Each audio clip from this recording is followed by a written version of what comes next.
었으니까 다시 또 시작하겠습니다. 이제 41절까지 말씀을 마치도록 하겠는데요. 여기서 우리가 이제 좀 살펴볼 것이 뭐가 있냐면 이제 떡에 관해서 조금 이제 살펴보도록 하겠습니다. 떡에 관해서 이제 그동안 여러 번 그 말씀을 드렸고 뒤에서도 이제 다시 떡 얘기가 계속 나와요. 계속 나오는데 미리 살펴보고 가겠습니다. 떡에 관하여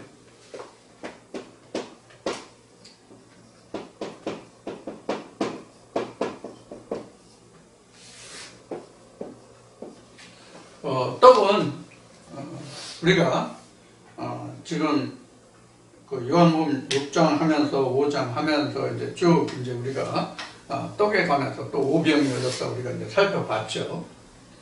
떡에 관해서 보면 이제 그 모세가 준 떡이 있고 예수가 준 떡이 있죠.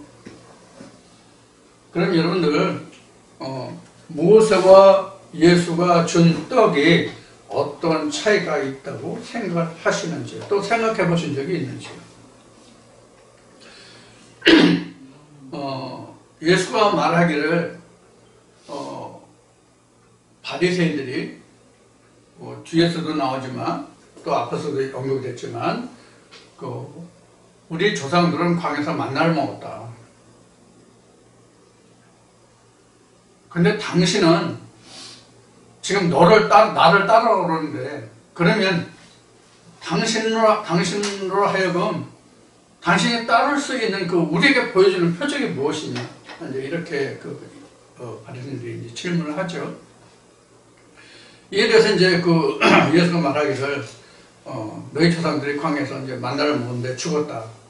근데 그 만나는 모세가 준 것이 아니라 하늘에 계신 내 아버지가 주신 것이다. 이렇게 얘기를 하죠. 지난주에 이제 조금 이제 언급을 했습니다. 이 말씀 이제 점점 이제 뒤에 깊이 들어가기 때문에 이제 좀 더 자세히 말씀을 드리려고 하는 거예요. 그럼 모세도 떡을 줬고 예수도 떡을 줬어요. 그러면 지금 모세와 예수가 준 떡을 보면은 어떤 차이가 있냐면 모세는 땅의 떡을 주었고 예수는 하늘의 떡을 주었단 말이에요. 하늘의 떡을 주었다고. 그런데 누가 더 많은 떡을 주었어요? 누가 더 많은 떡을 주었어요? 누가 더 많은 떡을 주었냐 하고 물으면 여러분들 좀 의아스럽게 생각하실 수 있겠지만은 이런 의미로 질문을 드리는 거예요. 어떤 의미냐면 모세는 며칠분의 떡을 주었고 예수는 며칠분의 떡을 주었냐는 거예요. 어떻습니까 여러분들? 그 생각해 보셨나요? 저도 이제 그런데 이제 하나님이 이제 보여주셔가지고 앞서에 말하는 그래서 하나님이 보여주셔가지고 이제 들은 거예요. 하나님 음성. 모세는 6일분을 줬어요. 예수는 1일분을 줬어요.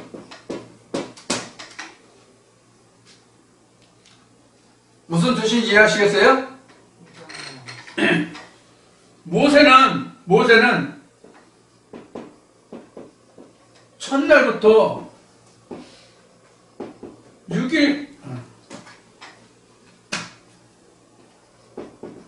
6일까지의 양식을 줬어요. 예수는 이게 모세예요.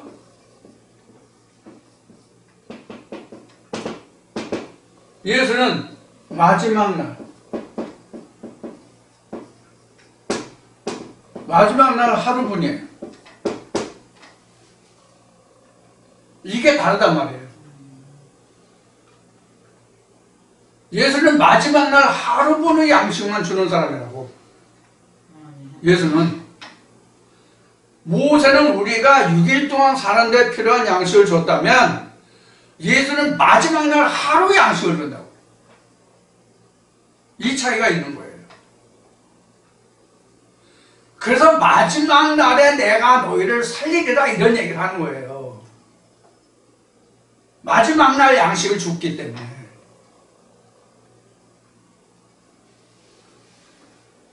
이게 지금 예수가 요한복음 6장에서 지금 바리새인들을 향해서, 당시의 제자들 향해서, 당시의 세상 사람들 향해서 지금 외치고 있는 이야기예요. 오늘날도 똑같아요.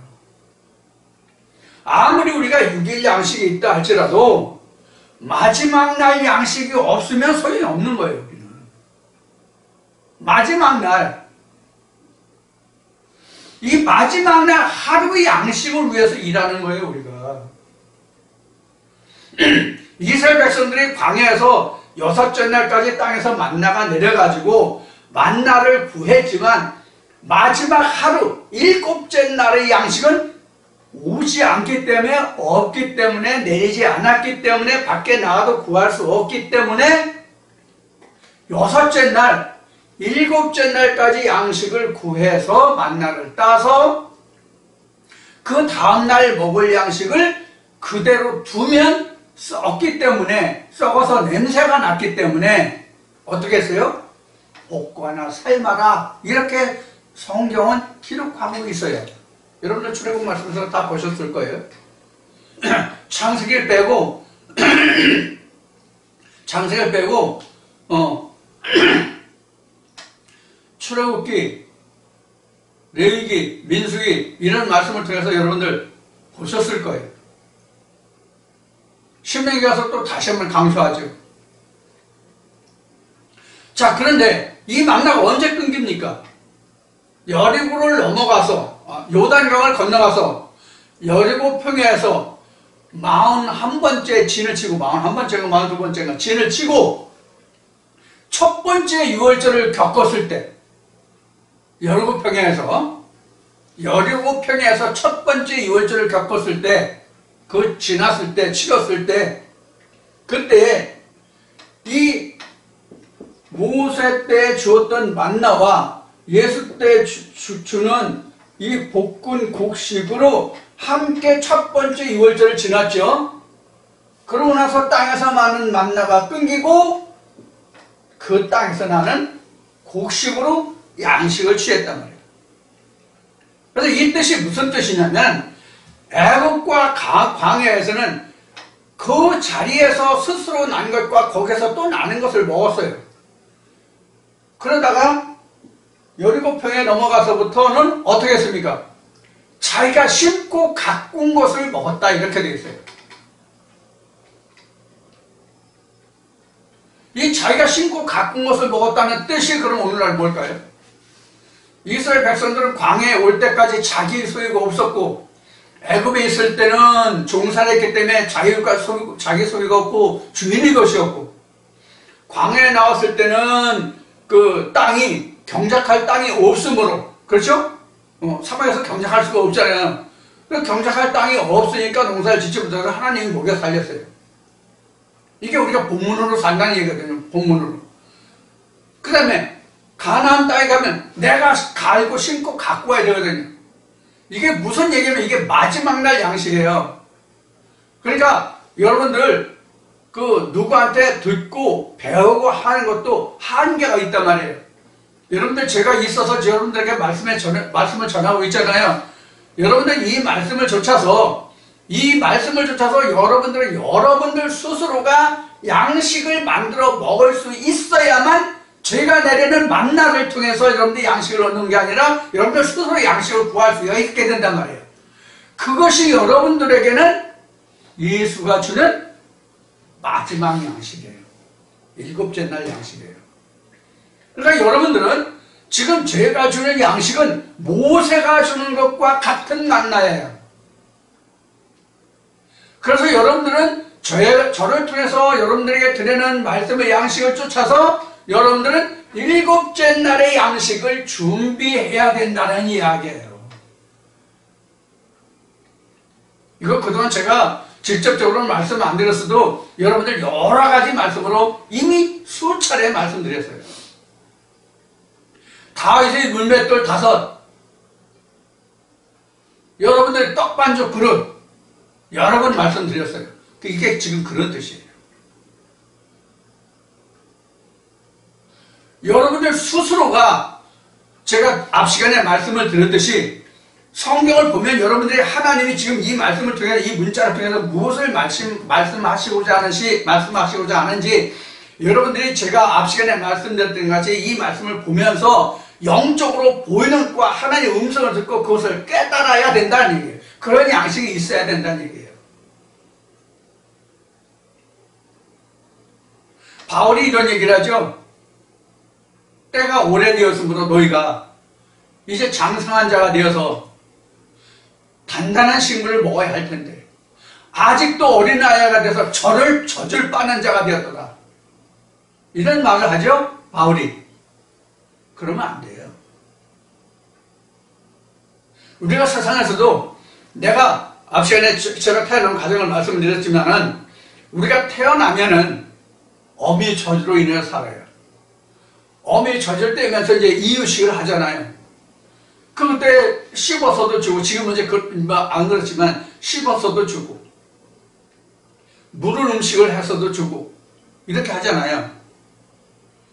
그 처음에 자기가 숟가락질 못하니까 떠먹여주고, 씹어주고, 물을 것을 주고, 이렇게 하잖아요. 그 좀 더 크면 밥은 해다 줄지라도 자기가 먹어야 되잖아요. 그러다 좀 더 크면 모든 것을 다 자기가 해야 되잖아요. 영적으로도 똑같다. 영적으로도 똑같다. 지금 여러분들은 지금 밥 해주는 걸 먹잖아요. 여러분 스스로가 농사 지어서 밥을 해 먹을 수 있어야 된다는 얘기예요. 이걸 자급자족이라고 얘기하죠. 자급자족이라고 얘기하죠. 자급자족 할 수 있어야 내가 마지막 날 양식을 얻는 거예요. 그러한 경지까지 가야 되는 거예요. 여러분들이 어디까지나 양육을 받는 자가 아니라 여러분들도 장성한 자가 되어서 스스로 농사지어서 수확을 해서 그것을 방아찌어서 밥을 해서 음식을 해서 각종 반찬과 함께 스스로 양식을 취할 수 있는 자가 되어야만 오늘날은 모세가 아니라 예수의 경지에 이른다 하는 얘기예요. 무슨 뜻인지 아시겠죠? 일반 신학에서와 같이 여러분들 그냥 그 목사가 하는 얘기 잘 듣고 그냥 좀 제가 이런 별난 얘기도 다 했었지만은 그렇게 목사만 쳐다보고 가는 그런 신앙은 소용없단 말이에요. 그거 소용없다고. 예수를 좇는 무리를 할지라도 오순절이 있음으로 해서 그들이 스스로 살아갈 수 있는 그런 경지에 이르렀죠. 마찬가지 우리도 그러한 경지에 이르러야 된단 말이에요. 예수의 실체를 내 것으로 만들어야 하는 그런 경지까지 가야 된단 말이에요. 이것이 믿음의 현실이에요. 내가 듣는 것으로 저 목사가 하는 말은 참이야. 이건 생명의 말씀이야. 이 말씀만 내가 알고 가면 돼. 그것으로 끝나면 안 된단 말이에요. 이 말씀을 받아서 여러분들도 씨를 뿌려보고 거기서 무엇이 나는지 거두어서 확인해보는 그런 단계까지 가서 자기가 얻은 그 수확한 씨로 다시 심어서 거두어보고 양식을 만들어서 먹어봐야 된단 말이에요. 그런 경지까지 가야 된다고. 이해하시겠죠? 자, 그래서 모세와 예수가 바로 이러한 관계를 가지고 있어요. 같은 떡이라고. 그래서 오늘날도 여러분들이 모세의 떡으로 취하면 죽어요. 스스로 취하는 마지막 날에 예수의 양식이 있어야 돼요. 그래야만 이 말씀에 있는 것 같이 마지막 날에 내가 너를 살리리라 이래야 되는 거예요. 제가 전해드린 이 말씀을 여러분들 영생에 가는 게 아니에요. 권해드릴 수 있는 게 아니에요. 지금은 그 길만 안내하는 지금 길라잡이 역할만 해드리는 거예요. 제가 여러분들을 구원을 못해요. 제가 전해드린 이 말씀만으로도 구원을 못 얻어요. 이 말씀을 심어서 양식을 스스로 취해서 이것이 진짜 예수 그리스도의 마지막 양식이 예수 그리스도의 피와 살이 되게 하는 단계까지 가야 된다는 얘기예요. 솔직히 말씀드리는 거예요. 여러분들 제 말씀만 들으면 천국에 갈 수 있습니다. 이러면 제가 사기꾼이고 거짓말이고 여러분들의 영혼을 노획질하는 나쁜 놈이 되는 거예요. 이것을 밝히지 않으면. 제가 앞 시간에 쓸데없는 얘기를 많이 한 것 같은데 결코 쓸데없는 얘기로만 듣지 마시고 여러분들 그 잘 부활에 대해서 좀 생각을 해주시고 지금 이 시간 드리는 말씀들 여러분들 정말 꼭 귀에 담아서 마음의 심비에 새겨두는 말씀이 되기를 기원합니다. 그래야만 여러분들의 천국이 여러분들의 것이에요. 그렇지 않으면 여러분들의 천국은 그 누구도 하나님도 예수도 그걸 보장 안 해요. 천국은 침노한 자의 것이라고 이미 우리가 말씀에서 공부한 바와 같이 천국은 침노하는 자의 것이에요. 침노하지 않으면 천국이 내 거 아니에요.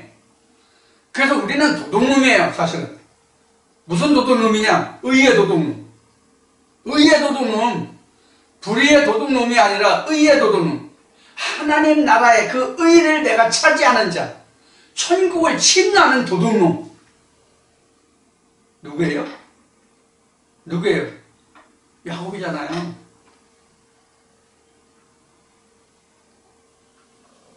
에서와 야곱 중에서 야곱을 성경은 어떻게 표현하겠습니까? 장자권을 획득한 사람이잖아요. 뭐로? 사기쳐서. 나쁜 얘기로 하면 사기친 거잖아. 그렇죠? 세상말로 표현하면 사기친 거잖아요. 자기 아버지를 어미와 같이 모의해가지고 에서의 장자권을 빼앗고 축복도 빼앗고 다 뺏었잖아요. 그래서 사실 우리는 천국의 도둑놈이에요. 나쁜 말로 얘기하면 이것을 의의 도둑이죠. 그러니까. 근데 하나님은 이렇게 뽑아주잖아요. 자, 그런 의미를 여기서 우리가 좀 보고요. 그래서 우리가 이런 절차를 거쳐서 우리가 지금 40절에서 예수가 말하는 것 같이 우리가 영생을 얻는 것인데 마지막 날에 내가 이를 다시 살리다. 자, 그런 뜻입니다. 그런데 41절부터 보겠습니다. 자기가 하늘로서 내려온 떡이라 하심으로 유대인들이 예수께 대하여 수군거려 가되 이는 요셉의 아들 예수가 아니냐. 그 부모를 우리가 아는데 제가 지금 어째여 하늘에서 내려왔다 하느냐. 예수께서 대답하여 가라사대 너희는 서로 수군거리지 말라. 나를 보내신 아버지께서 이끌지 아니하면 아무라도 내게 올 수 없으니 오는 그를 내가 마지막 날에 다시 살리리라. 자, 지금 44절까지 봤는데요. 44절 말씀까지 봤는데 지금 이 44절까지 말씀을 앞에서 설명드린 것과 별로 다를 것이 없어요. 별로 다를 것이 없어요. 근데 여기서 이제 우리가 이 마지막 날에 대해서 좀 살펴보도록 하겠습니다. 마지막 날. 이 마지막 날이라는 것은 우리가 성경에 기록된 말씀으로 하면 여러 가지 그 단어로 설명을 할 수가 있어요. 마지막 날. 마지막 날이라고 하는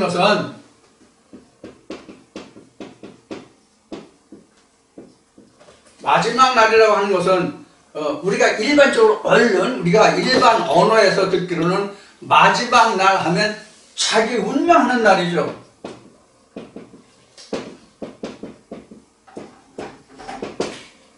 자기 운명하는 날이 마지막 날이에요. 자기 운명하는 날이 마지막인데 성경으로 보면 마지막 날이 언제가 마지막 날이에요? 성경으로 한 마지막 날이 언제가 마지막 날이에요? 우리가 일반적으로 따질 때는 여기가 마지막 날이죠. 여기가 종말이니까 마지막 날이잖아요. 그렇죠? 요 단계가 이게 마지막 날, 즉 운명하는 날이에요. 우리로 보면 성경으로 말하면 장막 벗을 때요. 장막 벗는 날이죠. 우리가 표면적으로 보면 이래요. 이게 이제 우리가 표면적으로 보면 마지막 날이 성경적으로 보거나 우리가 일반적으로 보거나 자기 육신이 맞춰지는 그날이 마지막 날 종말이에요. 그러면 이 운명하는 날 종말 또는 마지막 날 운명하는 날, 이런 뜻이 결국은 뭐냐면 우리가 성경에 보면 말세라는 말이 나오죠. 또 인자의 날도 나오죠. 이런 이제 날을 우리가 생각할 수 있어요. 그러면 우리가 성경으로 보는 마지막 날을 한번 보자고요. 성경으로 보는 마지막 날이 어떤 의미가 있을까? 지금 여기 그림 그렸잖아요. 여기도 마지막 날, 여기도 마지막 날, 여기도 마지막 날. 이렇게 많아요. 마지막 날이. 애굽의 종살이를 마무리하는 마지막 날, 광야의 생활을 마무리하는 마지막 날, 가나안 땅의 생활을 마무리하는 마지막 날. 이렇게 많아요.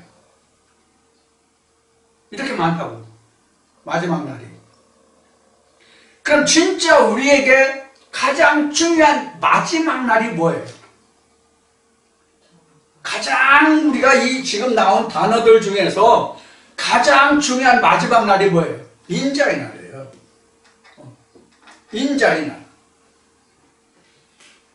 인자의 날이 그럼 또 성경으로 보면 인자의 날이 언제가 인자의 날이에요? 성경에 기록한 인자의 날로 보면 인자의 날이 언제예요? 크게 보면 구약이 끝나는 그 시대도 인자의 날. 예수가 온 2000년 그때도 인자의 날. 노아의 홍수 심판을 한 그때도 인자의 날.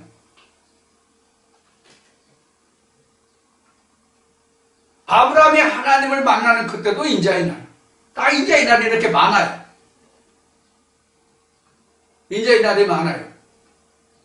그래서 말라기 말씀에 보면 이렇게 나오죠. 말라기 4장 10절인가 11절을 보면 나오죠. 인자의 크고 두려운 날이 이르기 전에 내 종 엘리야를 너에게 보내리라. 이 말씀이 나오죠. 그러면 인자의 날은 모든 각자에게 있어서 예수 그리스도가 오기 전과 후를 경점으로 하는 그 날이 바로 인자의 날, 마지막 날이에요. 지금 한 말 무슨 뜻인지 이해하고 들으시나요? 그러니까 성경에서 말하는 인자의 날, 마지막 날이라고 하는 것은 우리가 세상 살아가는 어떤 시점에 오늘 2022년 4월 3일이니까 4월 3일이 인자의 날이라면 세상적으로는 그날이 하루가 정해지잖아요. 예를 들어서 AD와 BC가 경계의 날이 있으면 그날 하루로 전과 후가 마지막 날이 정해지잖아요. 그런데 각자에게 있어서 예수 그리스도를 만나는 때가 다 다르다고요.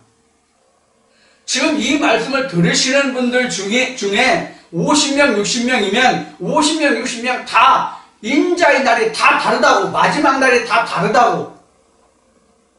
무슨 뜻인지 이해하시겠어요?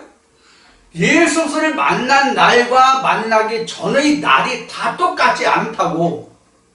100명이면 100, 1000이면 1000 다 똑같지 않다고. 이와 같이 각 개인에게 있어서는 마지막 날이 다 똑같지 않아요. 다 달라요. 세상 우리가 따지는 시간적인 개념으로는 하루 정해진 그 날 아니면 그 시간이 되겠지만 각 개인에게 있어서는 절대적으로 다 다르다고. 마치 생일이 다 각자가 다른 것 같이 같은 날 태어난 사람이라 할지라도 시간이 틀리잖아. 같은 날에 태어난 사람이라도 시간이 틀리잖아요. 물론 똑같은 시간에 태어나는 사람도 있겠죠. 그러나 실제로는 똑같은 시간이 아니라고.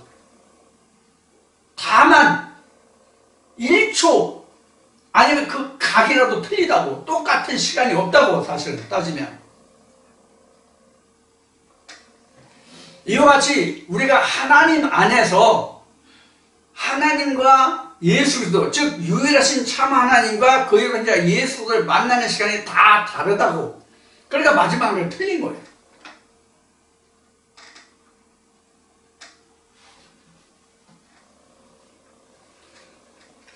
그래서 마지막 날에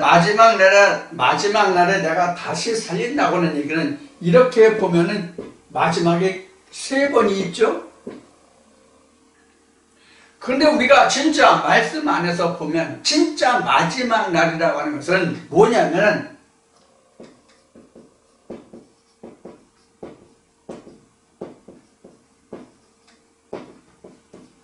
첫째 부활 후에 뭐가 오죠? 첫째 부활 후에 뭐가 오죠? 제가 몰라서 지금 여러분들에게 여쭤보는 거예요. 여러분들 한번 말씀해 주실래요? 첫째 부활 후에 뭐가 와요?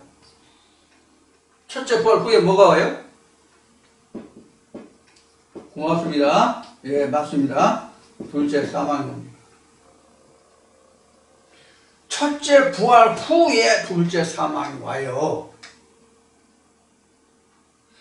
그럼 마지막 날이라는 뜻이 무엇이냐? 마지막 날이라는 뜻이 무엇이냐? 둘째 사망을 이긴 날이 마지막 날이에요. 둘째 사망을 이겨야만 마지막 날이라고. 둘째 사망을 이기지 못하면 마지막 날이 어떻게 돼요? 둘째 사망을 이기면 어떻게 되죠? 둘째 부활이라고 해야 되겠지. 그렇죠? 왜냐면 둘째 사망이라고 그랬으니까 둘째 사망을 이기면 둘째 부활 아니야. 그래서 둘째 사망을 이기면 둘째 부활인데 이걸 뭐라고 그랬어요? 아버지 보좌라고 얘기했죠? 이미 우리 공부한 거예요. 오늘 처음 하는 얘기 아니에요. 자, 그래서 이 둘째 사망을 이긴 날이 곧 내가 마지막 날에 너희를 살리리라 이런 뜻이에요. 그러니까 아버지 보좌죠. 둘째 사망을 이겼으니까. 자, 그런데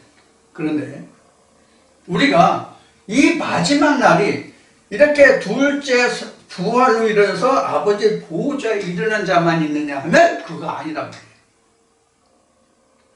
둘째 사망한테 져서 죽는 자도 있다고.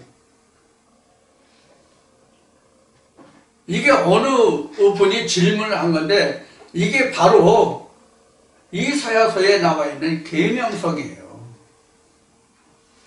히브리서에 나오는 거죠. 첫째 부활에 참여한 자가 하나님의 은사를 맛보고 첫째 부활에 참여한 자가 예수 그리스도를 다시 십자가에 못 박고 그러면 하나님의 아들 현재에 엿보이는 것이고 그렇게 되면 다시 회개하는 제사가 없다 이렇게 나오죠. 그게 둘째 사망이에요.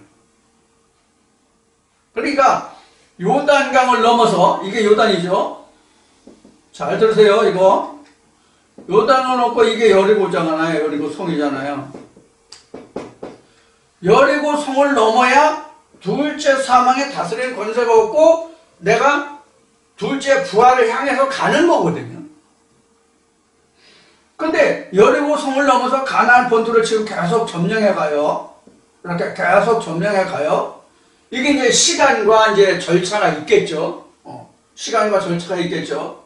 시간이 흘러도 이렇게 가나안 땅을 정복해가지 못하는 사람도 있겠고 시간만 흐르고 자리는 그 자리에 멈춰있는 사람도 있겠고 시간이 흐름에 따라서 가나안 땅을 점차적으로 정복해가는 자도 있겠고 이런 뜻이란 말이에요. 그러면 어느 경점에 가다가 어느 경점에도 관계없어요. 이 진짜 둘째 부활을 이기고 아버지 보좌에 둘째 부활에 이르러서 아버지 보좌에 이르기 전에 여기서 말씀을 부인하거나 말씀을 떠났다. 그럼 이것도 마지막 날이에요.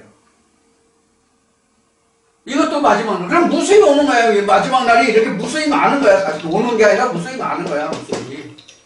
무수히 점점 이 호라라고 그러는데 순간순간 호라라고 그러는데 이 호라가 이어져서 이게 시간이 되고 시간이 이어져서 세월이 되는 거잖아요.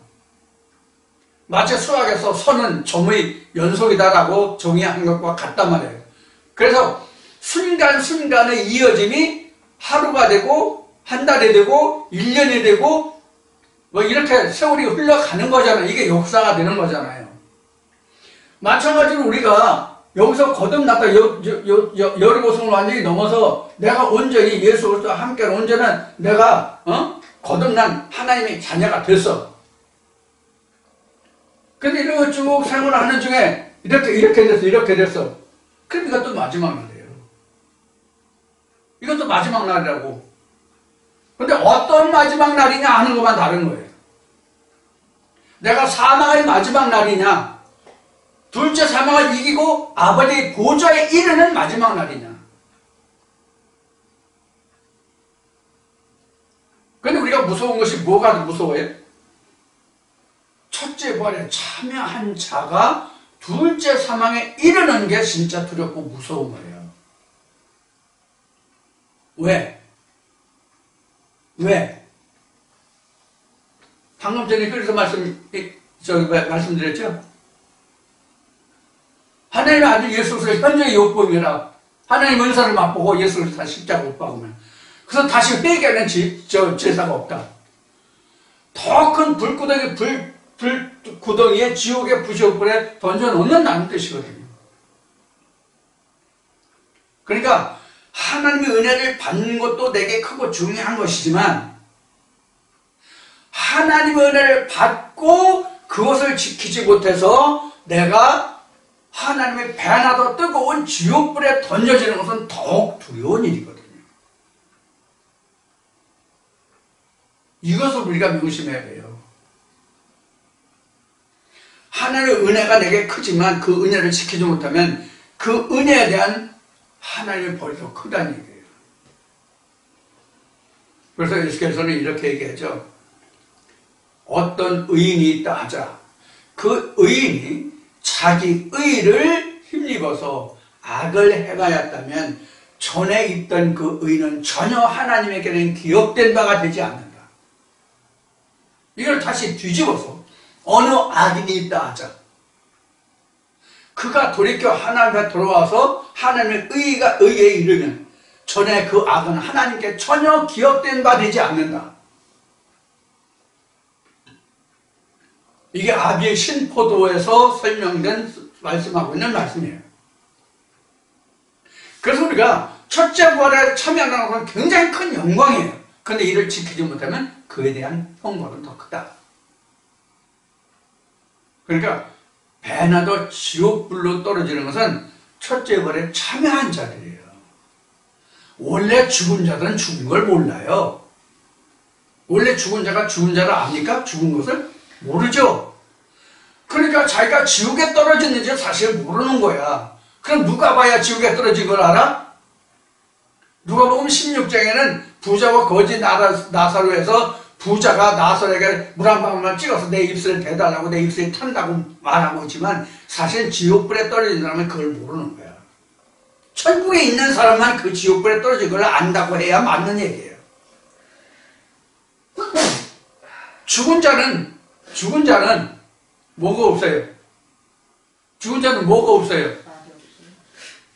인식이 없잖아. 죽었다는 그 자체는 인식이 없잖아. 산 자만 죽은 자와 산 자를 알잖아.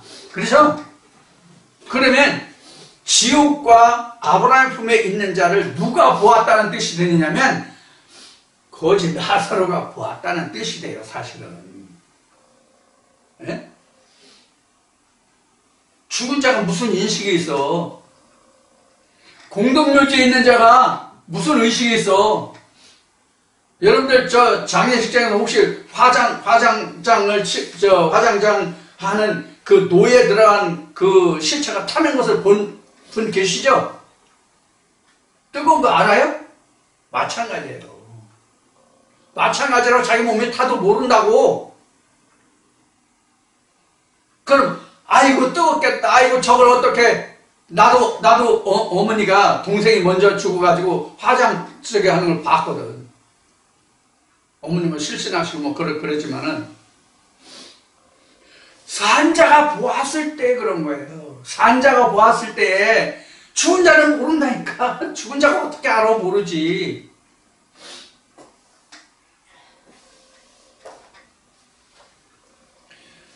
자, 그것이 지금 여러분들과 함께 나는 지금 몇 절까지야? 44절까지 봤나?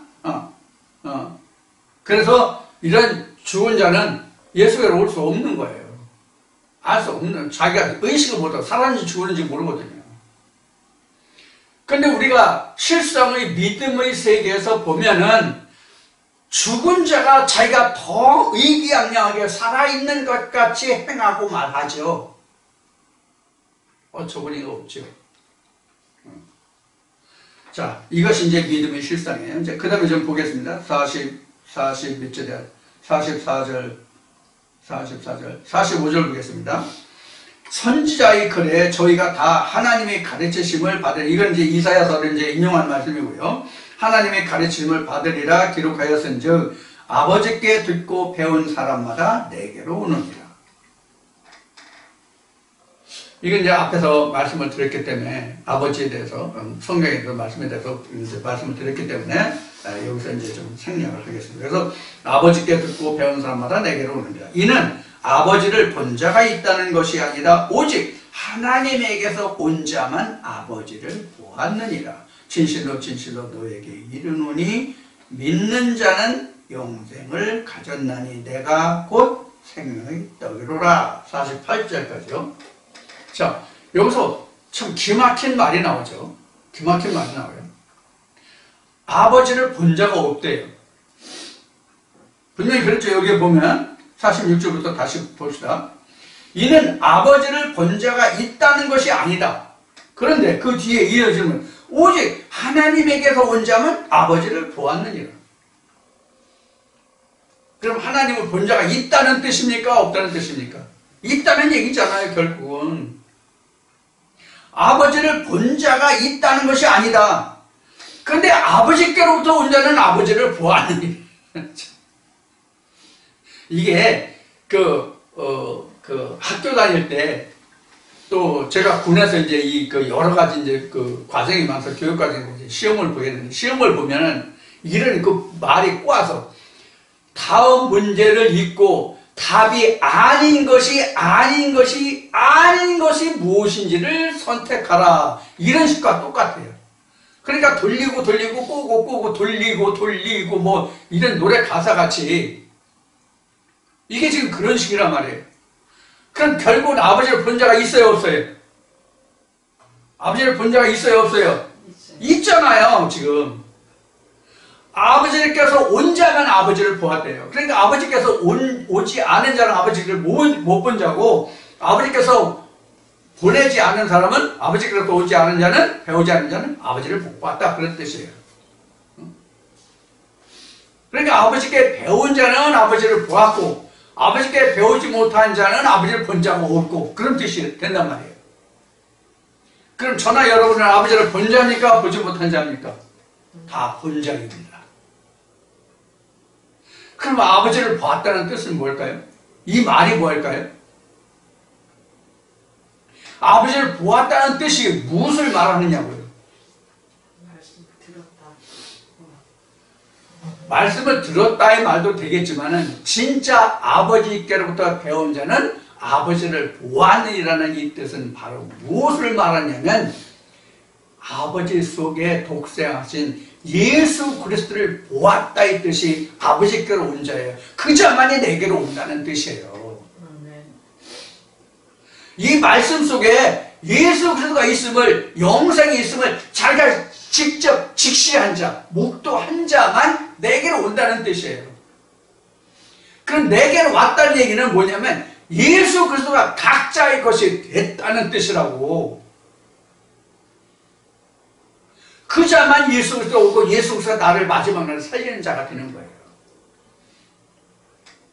그것이 경적으로 봐서는 요단을 건너서 여리고성을 넘어가야 된다. 여리고성을 넘어가야 된다. 그런 얘기예요. 그런 자는 죽지 아니하고 마지막 날에 내가 그를 살리리라.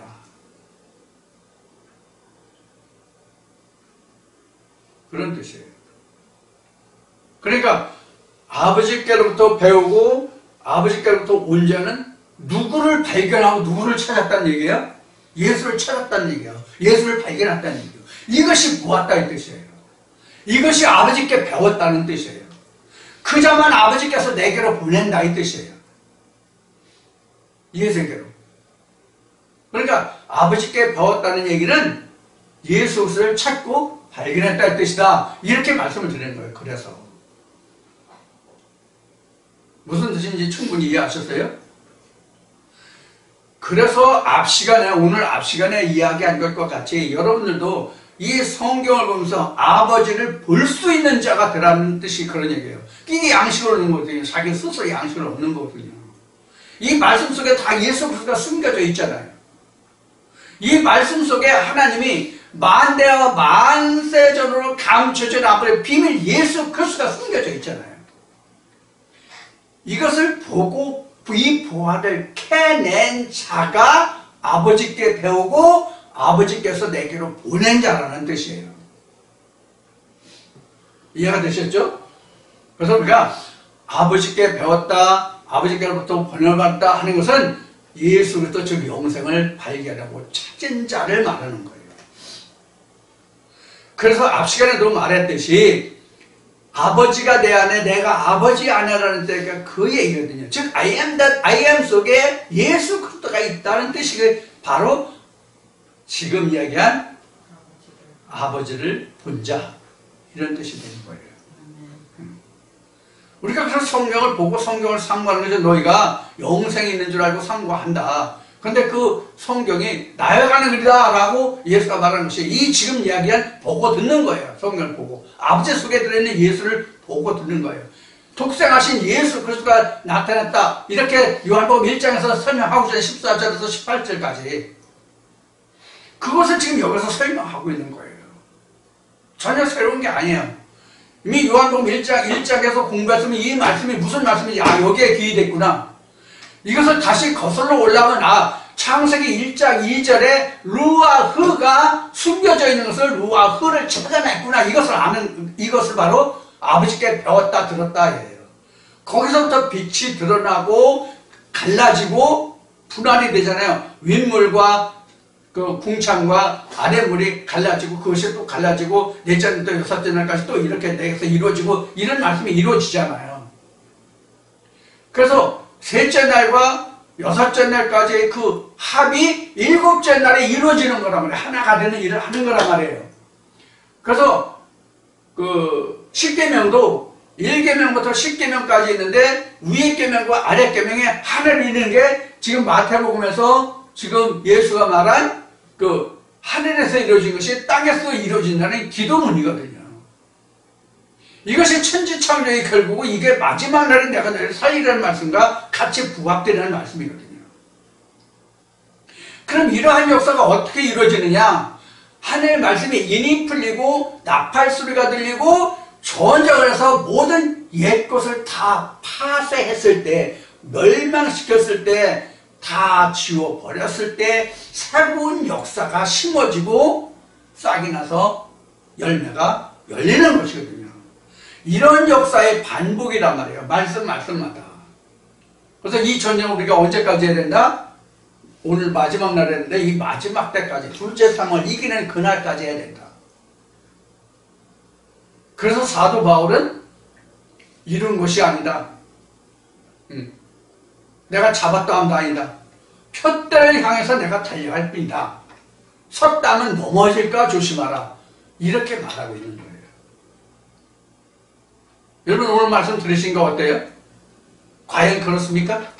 아니면 그럴 수 있겠다, 저럴 수도 있겠다, 뭐 이렇게도 말하고 저렇게도 말할 수 있겠다 입니까? 어느 쪽입니까?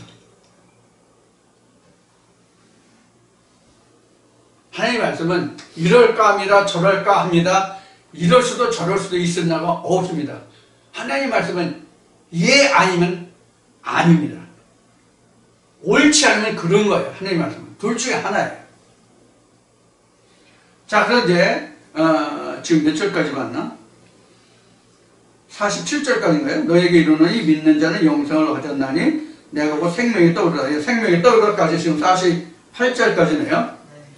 48절까지인데 지금 이거 떡이라는 것은 앞에 말씀을 드린 앞 시간과 오늘 두 번째 시간 이제 시작하면서 떡에 대해서 이제 말씀을 드렸으니까 떡에 대해서 이제 모세의 떡과 예수의 주는 떡으로 이제 분류를 해서 말씀을 드렸죠. 그래서 모세의 떡은 지금은 현재는 제가 여러분들에게 전해드리는 말씀이 모세의 떡이에요. 여러분들이 이 말씀 속에서 내 양식을 따로 별도로 내가 심어서 가꾸어서 열매를 거두어서 내가 거두는 양식이 마지막 날 양식이에요. 여기까지 지금 떡에 대해서 지금 자세히 말씀드렸어요. 그래서 모세의 떡과 그 예수의 떡을 이렇게 구분해서 말씀을 드렸으니까 여러분들 이 말씀을 충분히 인지하시고 여러분들 오늘 이 말씀이 여러분들에게 참 생명의 떡이 되는 그런 말씀이 되기를 기원하고요. 지금 48절? 48절까지 해서 오늘 그 말씀을 마치고요. 다음 주에 다시 여러분들 만나 뵙도록 하겠습니다. 그리고 이제 공지사항을 하나, 공지사항도 아니고 이제 참고로 말씀드리자면, 이제 4월이 됐잖아요.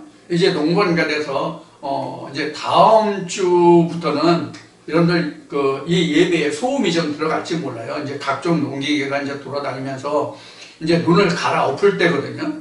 눈을 갈아엎을 때라서 이제 시골에는 이제 각종 기계 소리, 트랙터 소리, 경운기 소리, 여러 가지 소음이 들릴 수가 있습니다. 여러분들이 이 점 양해해 주시고, 그래서 이제 오늘 아침 생각이 가능하면 저녁 시간에 그 동영상을 준비해서 잡음이 없는 그러한 동영상을 여러분들에게 제공해 드릴까 하는 생각을 하고 있습니다. 그렇지 못하고 만약에 소음이 들어갈지라도 여러분들이 양지하시고 들어주시길 바라고, 오늘도 여러분들이 이 말씀 속에서 성령의 교회에 들어가시는 말씀이 무엇인지를 잘 새긴하셔서 여러분들의 참 생명의 말씀이 여러분들의 신비에 촉촉히 봄에 내리는 은혜의 단비같이 내리는 말씀이 되기를 축원드리고, 다음 주에 건강한 모습으로 다시 찾아뵙기를 원하고, 오늘도 여러분들 말씀에 도움이 됐으면 좋아요와 구독을 꼭 눌러주시기를 부탁드리고 오늘 모든 말씀을 마치겠습니다. 다음 주에 다시 만나 뵙겠습니다. 감사합니다.